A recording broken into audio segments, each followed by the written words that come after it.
Merci Madame la Présidente. Thierry Mariani de Français. Moi, je voudrais dire au contraire que je trouve que s'il y a un État qui a fait son boulot, excusez-moi, c'est la Belgique. Voilà, c'est la Belgique. J'aurais aimé que le président de la France ait la même attitude. Parce que aujourd'hui, quand on regarde rapidement, ce Parlement a fait tout ce qu'il pouvait. Je dis ce Parlement, Madame la Présidente, a fait tout ce qu'il pouvait. Nous avons voté ensemble, tous partis confondus, une résolution le 17 mars. Un certain nombre de sanctions ont été actées justement le 17 mars. On l'avait voté avant.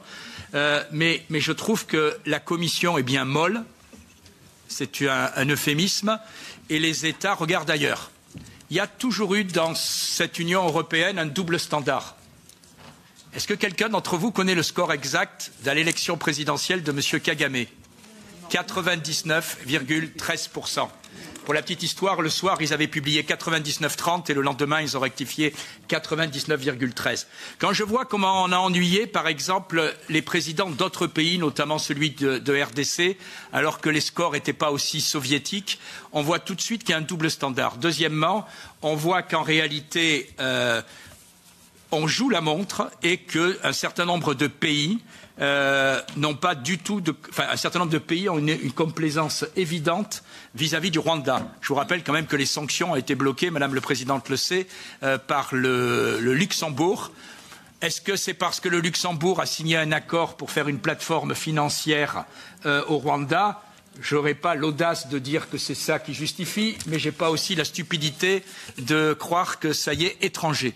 Voilà, et donc la réalité, c'est qu'il faut qu'il y ait une action sur la Commission européenne et sur les États, puisqu'en réalité, c'est le Conseil européen qui fait le travail. On est un certain nombre de députés de tous les groupes dans cette salle. Je pense que tous, on a fait notre travail honnêtement et on a soutenu honnêtement le Congo sans arrière-pensée pour des raisons d'abord humanitaires. Mais aujourd'hui, si on veut arrêter ça, il y a une première vague de résolution, elle est insuffisante. Je vous rappelle que sur l'Ukraine, on en est à la 17e vague. Donc quand on veut, on s'est rajouté des couches, puisque la première vague de résolution, c'est 7 ou 8 individus et une société qui, entre-temps, a été reformée sous un autre nom.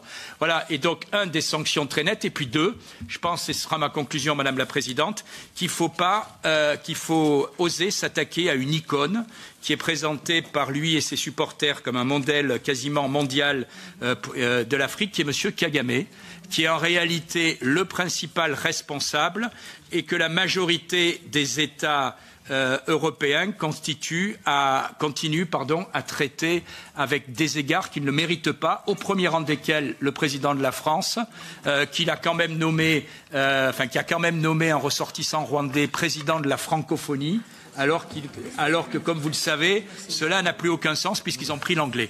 Voilà, donc poussez vos pressions sur les États, sur la Commission. Je crois qu'ici au Parlement, tout le monde a fait ce qu'il pouvait faire au maximum.